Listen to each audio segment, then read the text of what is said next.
ഇല്ലാത്ത നല്ല പാവപ്പെട്ട ഒരു നിവൃത്തിയില്ലാത്ത കുട്ടിയെ മതി. അങ്ങനെയുള്ള കുട്ടിയാണ് ഞാൻ നോക്കുന്നത്. കാരണം അത് മതി.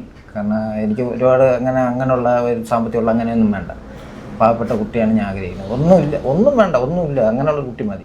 ഹായ് ഫ്രണ്ട്സ്, ഞാനിപ്പോൾ ഉള്ളത് തിരുവനന്തപുരം ജില്ലയിൽ കരമന എന്ന് പറഞ്ഞ സ്ഥലത്താണ്. അപ്പോൾ ഇവിടെ വന്നത് ചന്ദ്രൻ എന്ന് പറഞ്ഞ ഏട്ടനെ കാണാനാണ്. 50 വയസ്സാണായത്, ഡിവോഴ്സ്ഡാണ്.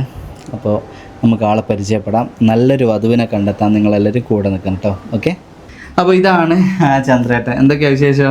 അങ്ങനെ പോകുന്നു. എനിക്കൊരു ജീവിതത്തിലൊരു പാവപ്പെട്ട ഒരു കുട്ടിയെ വേണം. അത് അങ്ങോട്ട് നോക്കി നിങ്ങൾ. പാവപ്പെട്ട ഒരു കുട്ടിയെ വേണം എന്നൊരു ആഗ്രഹിച്ച് ഇറങ്ങുകയാണ്. അപ്പം ജീവിക്കാൻ ഒരു തീരെ നിവൃത്തിയില്ലാത്തൊരു കുട്ടി മതി. തീരെ പാവപ്പെട്ട കുട്ടി നമുക്ക് പറയാം, ഓരോ കാര്യങ്ങളായിട്ട് പറയാം. ആദ്യമായിട്ട് വീഡിയോൻ്റെ മുമ്പിൽ വരുമ്പോൾ എക്സൈറ്റ്മെൻറ്റ് ഉണ്ടാവും. അപ്പോൾ ഇതാണ് ചന്ദ്രേട്ടൻ. ചന്ദ്രേട്ടൻ്റെ ഉയരം എത്രയേനോ 165-68 ഉണ്ടാവും. ആൾ സ്ലിം ആയിട്ടാണ്. ബാക്കി കാര്യങ്ങളൊക്കെ നമുക്ക് ഇരുന്ന് സംസാരിക്കാം. ചന്ദ്രേട്ട. അപ്പോൾ ചന്ദ്രേട്ടാ, നിങ്ങൾ ഡിവോഴ്സ് ആയിട്ട് എത്ര വർഷമായി? ഒരു 14-15 വർഷമാവും. 15 വർഷമായി അല്ലേ? മക്കള് 2 പേര്. ഒരു മോളും ഒരു മോനും അല്ലേ? മൂത്തത് മോൻ, രണ്ടാമത്തെ മോൾ. മോള് വൈഫിന്റെ കൂടെയാണ് അല്ലേ? മോനാണ് മോൻ്റെ കൂടെയാണുള്ളത്. മോൻ ഇവിടെ ഒരു സ്ഥാപനത്തിൽ വർക്ക് ചെയ്യാണ്. അപ്പോൾ നമുക്ക് ദൂരം പ്രശ്നമുണ്ടോ? ദൂരം പ്രശ്നം പറഞ്ഞാൽ മാക്സിമം അടുത്ത് ഒരു കൊല്ലം വരെ, അങ്ങനെ കൊല്ലം ജില്ല, തിരുവനന്തപുരം ജില്ല, തൃശ്ശൂർ ജില്ലയൊക്കെ നമുക്ക് നോക്കാം. എറണാകുളം, പിന്നെ ആലപ്പുഴ, കുഴപ്പമൊന്നുമില്ല. നല്ലൊരാൾ വരട്ടെ അല്ലേ? നിങ്ങൾ എന്താ ജോലി? എന്താ ജോലി? ഞാൻ ഡ്രൈവറാണ്. ഡ്രൈവാണ്. പിന്നെ പെയിന്റിങ്ങിന്റെ കോൺട്രാക്ട് വർക്ക് എടുത്ത് ചെയ്യുന്നുണ്ട്. അപ്പോൾ ഈ ടാക്സി കാര്യങ്ങൾ, ഈ ടൂറിസ്റ്റ് വണ്ടിയിലൊക്കെ പോകും, അതുകൊണ്ട് പെയിന്റിങ്ങിന്റെ വണ്ടി പോകുമ്പോൾ പെയിന്റ് വർക്ക് കിട്ടുകയാണെങ്കിൽ ആളിനെ വെച്ച് ചെയ്യുന്നുണ്ട്. കോൺട്രാക്ട് വർക്ക് ചെയ്യുന്നുണ്ട്. ഇത് വാടക വീടാണ് അല്ലേ? വാടക വീടാണ്. നമ്മൾ സ്വന്തം വീടിന്റെ പണി നോക്കുന്നുണ്ടോ? സ്വന്തം വീട് ഇപ്പം തൽക്കാലത്തേക്ക് ആണ്. അതെ, പിന്നീട് നോക്കിയിട്ട് ചെയ്യുന്നത്. അതെ, തിരുവനന്തപുരം ജില്ലേനെ സംബന്ധിച്ചിടത്തോളം ഇവിടെ ഒരു അധികം ആളങ്ങനെ റെന്റും കാര്യങ്ങളൊക്കെ ആയിട്ടാണ് ഭൂരിഭാഗം അല്ലെ? സിറ്റിന്റെ ഉള്ളിൽ തന്നെ ഇവിടെ ഭയങ്കര റേറ്റ് ആണല്ലോ സ്ഥലത്തിന് കാര്യങ്ങളൊക്കെ. നമുക്ക് ഒരു എത്ര വയസ്സ് വരെയുള്ള പറ്റുമോ? ഒരു 40-45 45-46 വരെയൊക്കെ അഡ്ജസ്റ്റ് ചെയ്ത് നോക്കാം. പിന്നെ ചന്ദ്രേട്ടൻ ആള് സ്ലിം ആണ്, പിന്നെ ഉയരം കാര്യമൊക്കെ പറഞ്ഞല്ലോ. അപ്പോൾ ഒരുപാട് തടി കാര്യങ്ങളൊന്നും ഇല്ലാണ്ട് ചന്ദ്രേട്ടന് മാച്ചായിട്ടുള്ള അല്ലേ, ആ ഒരു ശരീരപ്രകൃതിയുള്ള ഒരാളാണെങ്കിൽ സന്തോഷം. പിന്നെ ആ ഒരു വയസ്സിൻ്റെ ഉള്ളിൽ ഭർത്താവ് മരിച്ചതോ ഡിവോഴ്സ് ആയതോ ആയ ആലോചനകളാണ് ഉണ്ടാവുക. അത് കുഴപ്പമില്ല. മക്കളുള്ളത് മക്കളുള്ളതെന്ന് പറഞ്ഞാൽ മക്കൾ ഇപ്പൊ നിങ്ങളെ സിറ്റുവേഷൻ പോലെ കല്യാണം കഴിഞ്ഞ് പോയതും സെപ്പറേറ്റ് ആകുന്നതൊന്നും നമുക്ക് കുഴപ്പമില്ലല്ലോ. ഇപ്പൊ ഇവരിപ്പോൾ ഒറ്റപ്പെട്ട് നിൽക്കുന്ന ആൾക്കാരുണ്ടാവും. മക്കളൊക്കെ കല്യാണം കഴിഞ്ഞ് പോയി സെപ്പറേറ്റ് ആയി അവർ വേറെ വീട് വെച്ച് താമസിക്കുന്ന അവരുടേതായ കാര്യങ്ങളുമായിട്ട് പോയ ആൾക്കാരുണ്ടാവും. ഇപ്പൊ ഒരു വീട്ടിൽ ഒരു 45-50 വയസ്സായി ഇങ്ങനെ ഒറ്റപ്പെട്ട് നിൽക്കുന്ന ആൾക്കാരുണ്ടാവും. അപ്പൊ തീർച്ചയായിട്ടും അവർക്ക് കോണ്ടാക്ട് ചെയ്യാം അല്ലേ? അതൊരു വിഷയമില്ല, തീർച്ചയായും. പിന്നെ ആൾക്ക് ജോലി വർക്ക് ഡെയിലി ഉണ്ടാവാറില്ലേ? അതെ, പെയിന്റിങ് ഇല്ലെങ്കിൽ ഇതായിട്ട് ഇങ്ങനെ റൊട്ടേഷൻ ആയിട്ട് എന്തെങ്കിലും ഹെൽത്ത് ഇഷ്യൂ കാര്യങ്ങളുണ്ടോ? ശരീര പ്രശ്നം കാര്യങ്ങളൊന്നുമില്ല. പിന്നെ അതുപോലെ എന്തെങ്കിലും ബാധ്യതകളോ കാര്യങ്ങളോ? അതെ, നമുക്ക് എങ്ങനെയുള്ള വധുവിനെയാണ് വേണ്ടത്? എന്തെങ്കിലും ഒരു ജീവിക്കാത്തില്ലാത്ത നല്ല പാവപ്പെട്ട ഒരു നിവൃത്തിയില്ലാത്ത കുട്ടിയെ മതി. അങ്ങനെയുള്ള കുട്ടിയാണ് ഞാൻ നോക്കുന്നത്. കാരണം അത് മതി. കാരണം എനിക്ക് ഒരുപാട് അങ്ങനെയുള്ള ഒരു സാമ്പത്തികമുള്ള അങ്ങനെയൊന്നും വേണ്ട. പാവപ്പെട്ട കുട്ടിയാണ് ഞാൻ ആഗ്രഹിക്കുന്നത്. ഒന്നും വേണ്ട, ഒന്നുമില്ല, അങ്ങനെയുള്ള കുട്ടി മതി. അതാണ്.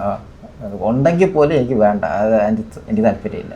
ഞാൻ വാടക കിടക്കുന്നു, എൻ്റെ ആവശ്യമില്ല. എനിക്ക് ആ കുട്ടിയെ ജീവിക്കാൻ പറഞ്ഞ ഒരു കുട്ടി മാത്രം സ്നേഹമുള്ള ഒരു കുട്ടിയായിരിക്കണം. നമ്മളെ നോക്കുന്ന ഉള്ള കുട്ടിയായിരിക്കണം. അത്രയുള്ള അങ്ങനെയുള്ള കുട്ടിയാണ് ഞാൻ ആഗ്രഹിക്കുന്നത്. അത് മതി എന്നുള്ള രീതിയിലാണ്. തീർച്ചയായും. നമുക്ക് വേറെ കോൺസെപ്റ്റ് കാര്യങ്ങളൊന്നും ഇല്ല. ഒരു ഡിമാൻഡും ഇല്ല, ഒന്നുമില്ല. നിങ്ങൾ എത്ര വരെ പഠിക്കുകയൊക്കെ ചെയ്തത്? ഞാൻ 10ാം ക്ലാസ് വരെ. അതെ, 10ാം ക്ലാസ് വരെയാണ് പോയത്. അതിനുശേഷം ജോലിക്ക് അങ്ങനെ ഇറങ്ങിയതാണ് അല്ലേ? തീർച്ചയായും. അപ്പോൾ അത്രയേ ഉള്ളൂ കാര്യങ്ങൾ. നിങ്ങൾ എത്ര മക്കളാ? എനിക്ക് 2 പേര്. ഞങ്ങൾ 4 പേര്. 4 പേര്, 3 ആണും 1 പെണ്ണുമാണ്. ഇത് സഹോദരി, ഞാനാണ് ലാസ്റ്റ്. എൻ്റെ നേരെ മൂത്താണ് ചേച്ചി. ബാക്കി 2 ആണുങ്ങളാണ്, 2 ചേട്ടന്മാരാണ്. അവര് ഇവിടെ ട്രിവാൻഡ്രം തന്നെയാണ്. ഒരാൾ അടുത്ത് തന്നെയാണ് താമസിക്കുന്നത്, ഒരാൾ കുറച്ചപ്പുറത്താണ്, ഒരു 2 കിലോമീറ്റർ അപ്പുറത്താണ്. അപ്പോൾ അതാണ് ഇവിടുത്തെ സാഹചര്യം. പിന്നെ മോനും അച്ഛനും 2 ആളും മാറി മാറിയാണ് വിളിച്ചത്. അച്ഛന് കല്യാണം നോക്കണോ, നിങ്ങളിപ്പോൾ വരികയെന്ന് പറഞ്ഞിട്ട്. അപ്പോൾ മോൻ്റെയും എല്ലാവരുടെയും സമ്മതത്തോടു കൂടി തന്നെയാണ് മോനിക്കും വരുന്ന ഒരാൾ സ്വന്തം അമ്മേനെ പോലെ അല്ലേ, സ്വന്തം അമ്മയായിട്ടുള്ള ഒരാൾ തന്നെയായിരിക്കണം മോനെയും കൂടെ ഏത് സ്ത്രീയുടെയും പൊന്നുപോലെ നോക്കും, കുറവില്ല, നല്ല രീതിയിൽ ഞാൻ നോക്കും. അങ്ങനെയുള്ള ഒരു മനസ്സുള്ള ആളാണ്. തീർച്ചയായും സ്നേഹിക്കാൻ മനസ്സുള്ള. ഇപ്പോൾ അല്ല, ഒരു ആൺകൊച്ച് ഇവിടെ ഉണ്ട് എന്ന് പറയുമ്പോൾ ആളുകൾക്ക് അവൻ എന്നെ അമ്മയായിട്ട് എന്നോട് സ്നേഹം ഉണ്ടാവോ, എന്നോട് ദേഷ്യപ്പെടുവോ, അങ്ങനെയൊക്കെ ഉള്ളൊരു അങ്ങനത്തെ ഒന്നും വേണ്ട. അവന്റെ സമ്മതം ഇല്ലാതെ ആയിരിക്കോ കെട്ടുന്നത്, അങ്ങനത്തെ ഒന്നും വേണ്ട. കാരണം രണ്ടാളതും അച്ഛൻ്റെ ഉണ്ട് മകൻ്റെ, രണ്ടാളെ നമ്പറുണ്ട്. അച്ഛനൊരു കല്യാണം നോക്കണം, നിങ്ങൾ എപ്പോൾ തരാമെന്ന് ചോദിച്ചിട്ട് മോനെ വിളിച്ചിട്ടുണ്ട്. അപ്പോൾ തീർച്ചയായിട്ടും അവനിക്കും ഒരമ്മയായിട്ടും നല്ല രീതിയിലൂടെ നിന്ന് പോകുന്ന നല്ലൊരാൾ വരട്ടെ. ബാക്കിയെല്ലാം നിങ്ങൾ നേരിട്ട് അന്വേഷിച്ച് ചെയ്യാം. നല്ലപോലെ അന്വേഷിക്കണം കേട്ടോ. വിളിക്കുന്ന എല്ലാവരും നല്ലവരായിരിക്കൂല. അപ്പം അന്വേഷിച്ചിട്ട് തന്നെ ചെയ്യുക. ആർക്കും പൈസ അയച്ചു കൊടുക്കരുത്, അനാവശ്യമായിട്ടുള്ള അതിനൊന്നും നിൽക്കരുത്. കല്യാണത്തിന് ശേഷമുള്ള ഒരു കാര്യത്തിന് എനിക്ക് യാതൊരു ഉത്തരവാദിത്വം ഉണ്ടാവില്ല. നല്ലോണം അന്വേഷിച്ച് നല്ലപോലെ ആയിട്ട് നിൽക്കുക കേട്ടോ. ആലോചന വരുമ്പോൾ എഴുതി വെച്ച് അതിനനുസരിച്ച് ചെയ്യാം കേട്ടോ. ഓക്കെ, അപ്പോൾ ഓക്കെ ഫ്രണ്ട്സ്, അത്രയേ ഉള്ളൂ. അപ്പോൾ എത്രയും പെട്ടെന്ന് നിങ്ങൾ ഇതിൽ കോൺടാക്ട് ചെയ്യൽ കൊടുക്കുന്ന നമ്പറിൽ വിളിക്കും. നല്ലൊരു ആലോചന വരട്ടെ. ഓക്കെ, ഒരു ഇതേ പറഞ്ഞ പോലെ ജീവിത സാഹചര്യങ്ങളൊക്കെ മോശമായിട്ട് ഇനി എന്ത് എന്നൊക്കെ ആലോചിച്ച് അങ്ങനെ നിൽക്കുന്ന പോലൊക്കെ ഉണ്ടാവും. തീർച്ചയായിട്ടും നിങ്ങൾക്ക് പുള്ളി എന്നെ കോൺടാക്ട് ചെയ്യുക. ഒരു വിവാഹ ജീവിതം ഒരു നല്ലൊരു ജീവിതമായിട്ട് മുമ്പോട്ട് പോകും. ഇവർക്കാണെങ്കിലും ഇവിടെ ഇപ്പോൾ കുക്കിംഗ് ഒക്കെ ആണെങ്കിലും ചന്ദ്രേട്ടൻ തന്നെയാണ് ചെയ്യുന്നത്. മോനേനും ആദ്യം ചെയ്യുന്നത്, ഇപ്പം ചന്ദ്രേട്ടനാണ് ചെയ്യുന്നത്. മോനിപ്പോൾ ജോലിക്ക് പോകുമ്പോൾ ചന്ദ്രേട്ടൻ ചെയ്യുന്നത്. ഒരു വല്ലാത്തൊരവസ്ഥയാണത്. വീട്ടിലൊരു ആരും ഇല്ല, നമുക്ക് ഒരു സിറ്റുവേഷനാണ്. അതും 1-2 കൊല്ലമല്ല, കഴിഞ്ഞ 15 വർഷമായിട്ട്. അപ്പോൾ അതിനൊരു മാറ്റം വരണം, ഒരാൾ ഇവിടെ വരണം. ഓക്കെ, നിങ്ങൾ ബന്ധപ്പെടും കേട്ടോ. ഓക്കെ.